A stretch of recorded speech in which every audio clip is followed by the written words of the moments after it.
ప్రతి దినము దేవుని సన్నిధిలో దేవా నీ కృపావతితో నన్ను బలపరచుము, దినమెల్లా మేము సంతోషించులాగున ఈ వార్తను మాకు దయచేయమని ప్రార్థించి ఒక దినాన్ని ప్రారంభిస్తున్నాం. నేటి దినపు వాగ్దానముగా యోహాను సువార్త 7వ అధ్యాయం 37-38 వచనంలో ప్రభువైన దేవుడు ఆయన సెలవిచ్చిన మాట, ఆయన యందు భయభక్తి గలవారు, ఆయన యందు విశ్వాసం ఉంచు వారి జీవితాల్లో వారి కడుపులోని జీవజల నదులు పొర్లిపోరనన్నాడు. నదులు పొర్లి పారేటువంటి గొప్ప అనుభవాన్ని ప్రభు అనుగ్రహిస్తానని వాగ్దానం చేశాడు.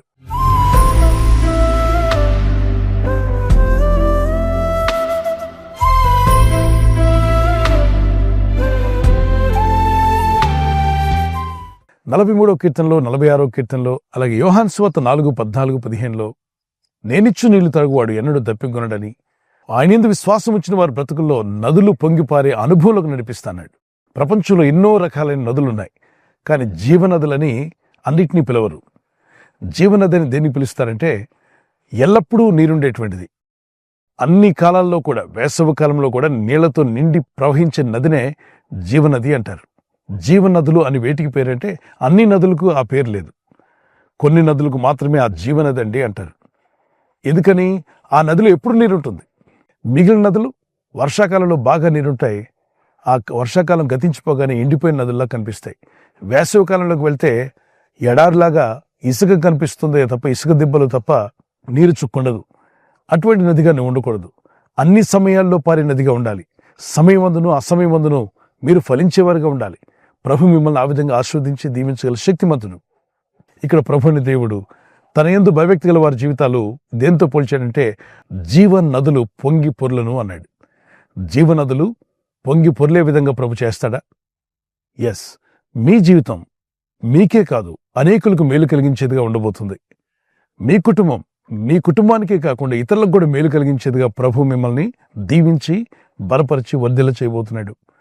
పరిశుద్ధాత్మని యొక్క అనుభవం మనం పొందుకున్నప్పుడు, తిరిగి జన్మించిన అనుభవం, ఆయనది విశ్వాసం ఉంచిన పరిశుద్ధాత్మ చేత నింపబడి నడిపించబడే అనుభవంలోకి వెళ్ళినప్పుడు నిజంగా ఆ వ్యక్తి ఒక జీవనది వలె ఉంటాడు.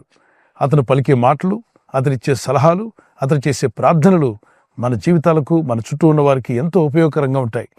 అందుకే ఏలియా గురించి ప్రభు అంటాడు యాకోబు పత్రిక 5వ అధ్యాయం 16-17లో, నీతిమంతుని ప్రార్థన మనఃపూర్వకమైనదే, బహుబలం గలదై ఉంటుందని, అలాంటి ప్రార్థన ఏలియా చేశాడని, ఏలియా ప్రవక్త మనలాంటి స్వభావం కలిగిన మనిషి అయినప్పటికీ అతను చేసిన ప్రార్థనలు దేవుడు విని వర్షం ఆగిపోయింది. మళ్ళా అదే ఏలియా ప్రార్థన చేస్తే దేవుడు ధారాళమైన వర్షాలు కురిపించాడు. ఇక్కడ ఏలియా దేవుని ఆత్మ కలిగిన వాడిగా మనకు కనిపిస్తాడు. ఏలియా, ఎలీషా ఇద్దరు కూడా ఒక నదీ ప్రాంతంలో నడుస్తుండగా యోర్దాను నదీ తీరమున ఏలియా అడుగుతాడు, ఏం కావాలి నీకు? ఇన్ని సంవత్సరాలు నాకు సేవా పరిచయం చేసావు కదా, నన్ను ఏం చేయమంటావు నీకు అంటే, అయ్యా మీరు నాకేం చేయనక్కర్లా, మీ మీదున్న ఆత్మ ఉందే, 2 పాళ్ళ ఆత్మ నాకు దయచేయండి, 2 ఆత్మ నాకు ఉంటే చాలు అన్నాడు. ఎలీషా అనే భక్తులు గుర్తించింది ఏంటంటే దైవాత్మ కలిగి ఉండడం వల్ల వ్యక్తుల జీవితాల్లో కలిగే మార్పులు, అనుభవాన్ని చూశాడు. ఏలియా మీద ఆత్మ ఉందని గ్రహించాడు. ఏలియా అనేకులకు దీవెనకరంగా ఉన్నాడు. ఇజ్రాయేలు పిలిచేటువంటి ప్రవక్తల్లో ప్రథముడుగా కనిపిస్తాడు ఏలియా. పౌరుషం గలవాడుగా, భక్తి కలిగిన వాడుగా, దేవుని కొరకు నమ్మకంగా జీవించిన వాడుగా, అంతేకాకుండా ఏ ప్రవక్తకు పొందినటువంటి అర్హత ఏలియా పొందుకున్నాడు. అగ్నిరథాల్లో కొనుపబడ్డాడు. దేవుని ఆత్మ కలిగి జీవించాడు. ఎందరైతే దేవుని ఆత్మచే నడిపింపబడదో వారందరూ దేవుని కుమారులై ఉంటారని రోమపత్రిక 8:14లో రాయబడింది. దేవుని ఆత్మచే నడిపించబడ్డం దేవుని చిత్తం. యేసుక్రీస్తు ప్రభువారు మనలాంటి దేహంతో ఈ భూమి మీదకి వచ్చినప్పుడు ఆయన కూడా ఆత్మ మీద ఎంత డిపెండ్ అయి ఉండాలో నేర్పించాడు. లూకా సువార్త 4వ అధ్యాయం 17వ వచనంలో, లూకా 4:18లో ప్రభువు యెహోవా ఆత్మ నా మీద ఉంది. లూకా సువార్త 4:14-17 వరకు ఆయన ఆత్మపూర్ణుడై సేవ ప్రారంభించినట్టుగా మనం చూస్తున్నాం.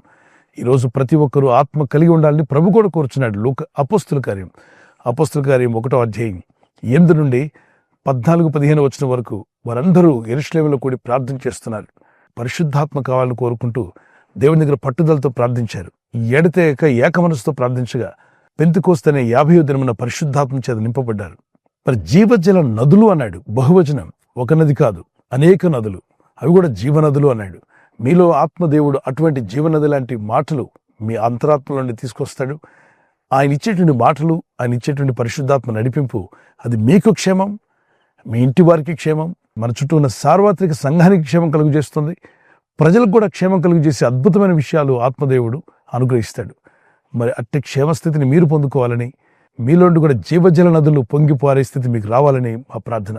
మీరిచ్చే సాక్ష్యం, ఆయన దేవుని మాటలు మీరు పలుకుతుండగా అది మీకే కాదు, వింటున్న వారందరికీ మేలు కలిగించేదిగాను, రక్షణ నడిపించేదిగాను, బలపరిచేదిగాను, స్వస్థపరిచేదిగాను ఉంటుంది. జ్ఞానుల మాటలు ఇతరులకు ఆరోగ్యాన్ని కలుగు చేస్తాయంట. జ్ఞానుల మాటలు ఇతరులకు తెలివిని, బుద్ధిని కలుగు చేస్తాయి. దేవుడు అట్టి మాటలు మీకు దయచేయునుగాక. ఆత్మ కలిగించు ఐక్యత, ఆత్మ కలిగించు బలము, ఆత్మదేవుడు నడిపించే ఆ నడిపింపు మీరు కలిగి వర్ధిల్లాలని మా ప్రార్థన. వచ్చిన కీర్తన పాడుకుందాం పిల్లరా. జీవనదిని నా హృదయములో ప్రవహింపచేయుమయా, జీవనదిని నా హృదయములో ప్రవహింపచేయుమయా, పరిశుద్ధాత్మను నా హృదయములో ప్రవహింపచేయుమయా, పరిశుద్ధాత్మను నా హృదయములో ప్రవహింపచేయుమయా, పరిశుద్ధాత్మను నా జీవితములో ప్రవహింపచేయుమయా, పరిశుద్ధాత్మను నా జీవితములో ప్రవహింపచేయుమయా, పరిశుద్ధాత్మను నా కుటుంబములో ప్రవహింపచేయుమయా, పరిశుద్ధాత్మను నా కుటుంబములో ప్రవహింపచేయుమయా. ఈ సమయంలో ప్రార్థన చేసుకుందాం. పరిశుద్ధమైన మా ప్రియ తండ్రి, నీ యందు భయభక్తి కలిగి నీ యందు విశ్వాసం ఉంచిన వారి జీవితంలో జీవజల నదులు పొంగిపోలేటున్న అనుభవాన్ని ఈ వాగ్దానం ఎత్తి ప్రార్థిస్తున్న బిడ్డలందరికీ దయచేయండి. ప్రతిదినము నీ కృపావార్త కొరకు ఎదురు చూస్తూ ప్రార్థిస్తున్న ప్రతి కుటుంబాన్ని తాకండి. వారి జీవితాల్లో ఒక ఎండిపోయిన నది వలె ఉన్నట్లయితే ప్రభు వారిని జీవనదిగా మార్చగల శక్తిమంతుడు అయ్యా. ఈరోజు ప్రార్థించి ప్రయత్నించబోతున్న శంకుస్థాపన అయిన, గృహప్రవేశమైన, ఒక బిజినెస్ ప్రారంభిస్తున్నా, ఉద్యోగ ప్రారంభానికి వెళ్తున్నా, ఒక మంచి కార్యక్రమాన్ని ప్రారంభిస్తుండగా, నేను వారి బిడ్డల వివాహం కొరకు ప్రయత్నాలు చేస్తుండగా వారు చేస్తున్న ప్రయత్నాలు ఫలించలాగున మీ దూతలకు ఆజ్ఞాపించండి. ఎవరైనా హాస్పిటల్లో ఉన్నా, ఐసీయూలో ఉన్నా ప్రభు, ఎవరైతే సీరియస్ కండిషన్ లో ఉండి బాధపడుతున్నారో వారికి యేసు నామములో స్వస్థతను అనుగ్రహించండి. కృంగిపోయిన వారిని లేవనెత్తండి. మీ గాయపడిన హస్తమును చాపి వారికి ఉన్న సకల రోగాల నుండి విడుదల ఇచ్చేయి. వారిని లేపి నడిపించడాన్ని సాక్షులుగా నిలబెట్టుకోండి. ఈ ఉదయకాలం ప్రతి రోగి యేసు నామములో స్వస్థత నొందునుగాక. తండ్రి, ఈ దినం ఎవరైతే ప్రయాణమై వెళ్ళబోతున్నారో, అది రైలు మార్గమైనా, ఆకాశ మార్గమైనా, బస్సుల్లో, వాహనాల్లో ఎక్కడ ప్రయాణం చేస్తున్నా, రోడ్డు మార్గంలో ఏ వాహనంలో వారు ప్రయాణం చేస్తున్నా, నీ ప్రజలకు కాపాడే దూతలను పంపండి. వారిలోని జీవనదులు ప్రవహింపజేస్తానన్నావు. ఎప్పుడో వర్షం ఉన్నప్పుడు మాత్రమే కాకుండా అన్ని కాలాల్లో ప్రవహించే నీళ్లతో నింపబడి ప్రవహించే నది వలె వీరి జీవితాల నుండి కృపను అనుగ్రహించి వీరిని బలపరిచి వర్ధిల్ల చేసి మీ నామానికి మహింకరంగా మీ సాక్షులను నిలబెట్టి వాడుకోమని యేసుక్రీస్తు వారి పరిశుద్ధ నామములో అడుగుచున్నాను పరలోకపు తండ్రి. ఆమేన్, ఆమేన్. క్రీస్తు యేసు కృపా సమాధానాలు నీకు తోడే నడిపించునుగాక. ఆమేన్.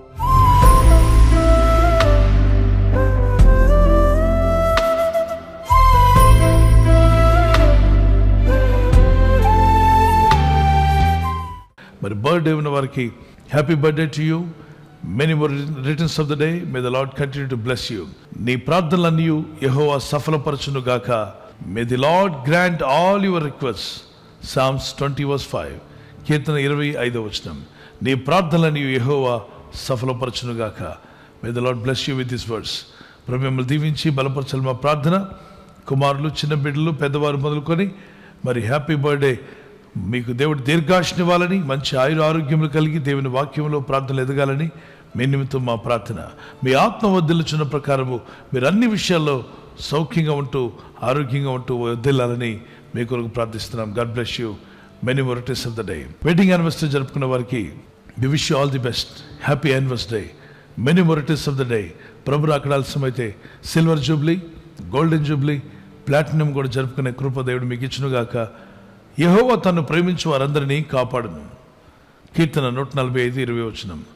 The lord watches over all who love him. ఆయన ప్రేమించు వారందరినీ ఆయన కాపాడువాడు.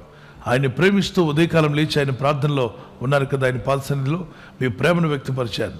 దేవుని కాపుదలు మీకు ఎల్లప్పుడూ యేసు నామములో ఉండును గాక. God bless you. భార్యాభర్తల మధ్యలో అనురాగము, ప్రేమ, ఐక్యత, దాంపత్య జీవితంలో దేవుని సహాయము, అలాగే ఒకరి పట్ల ఒకరు ప్రేమ కలిగి జీవించడానికి దేవుని సహాయం మీకు కలుగును. భార్య భర్తకు లోబడాలి, భర్త భార్యను ప్రేమించాలి. ఈ 2 సింపుల్ వచనాలు మీరు పాటించగలిగితే మీ కుటుంబాలు అద్భుతంగా దేవుని ఆశీర్వాదాలతో నింపబడతారు. God bless you. ఈ ఛానల్ ను మీరు సబ్స్క్రైబ్ చేసుకోవడం వలన 2 పనులు జరుగుతున్నాయి. ఒకటి, సువార్త జరుగుతున్నది, ఆత్మలు రక్షించబడుతున్నాయి. రెండవది, పేదలకు, అనాథలకు ఈ ఛానల్ ద్వారా సహకారం అందించడం జరుగుతుంది. మనం సబ్స్క్రైబ్ చేసుకోవడం వలన అందరికీ సహాయం చేసిన వారమవుతున్నాం. ఖచ్చితంగా ఈ యూట్యూబ్ ఛానల్ ను సబ్స్క్రైబ్ చేసుకొని బెల్ బటన్ ను క్లిక్ చేయండి. మీకు వెంటనే మెసేజెస్ పంపబడతాయి.